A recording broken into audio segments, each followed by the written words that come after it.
Hello বন্ধুরা, আজ চলে এসেছি একটা নতুন রান্নার রেসিপি নিয়ে। এটা হলো গাটি কচুর একটা রেসিপি। এই দেখো, আমি গাটি কচুগুলোকে প্রেসারে সিটি মেরে নিয়েছি।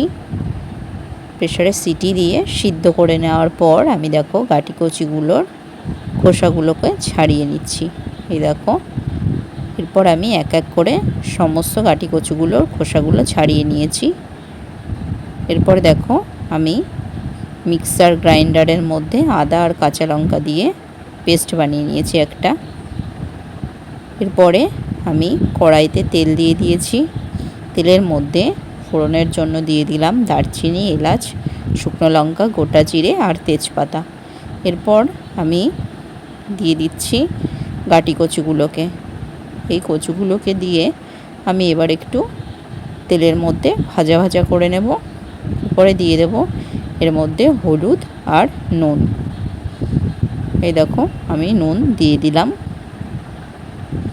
এরপর আমি আবার একটু কড়াইতে নাড়াচাড়া করে নেব।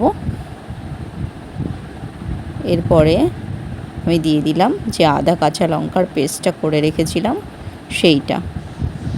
তারপরে দিয়ে দিলাম জিরে গুঁড়ো আর কাশ্মীরি রেড চিলি পাউডার।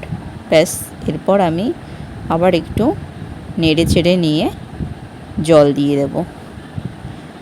এই দেখো, আমি জল দিয়ে দিলাম। ব্যাস, যতক্ষণ না এই জলটা ফুটে উঠছে আমি একটু নেড়ে চেড়ে দিলাম।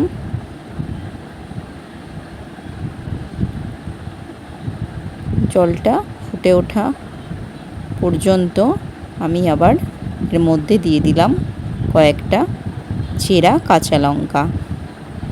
এ দেখো, ঝোলটা বেশ ভালোই ফুটে উঠেছে। আমি দেখো তোমাদেরকে একটু কচুগুলোকে দেখিয়ে দিচ্ছি।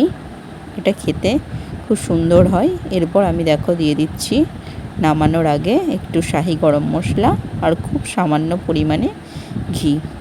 ব্যাস, রান্না প্রায় রেডি। যারা যারা এইভাবে গাটি কচু খাওনি তারা অবশ্যই একবার ট্রাই করে দেখতে পারো। খুবই সুস্বাদু হয় খেতে এবং অসাধারণ লাগে খেতে। যাই হোক, ভিডিওটা কেমন লাগলো অবশ্যই জানিও।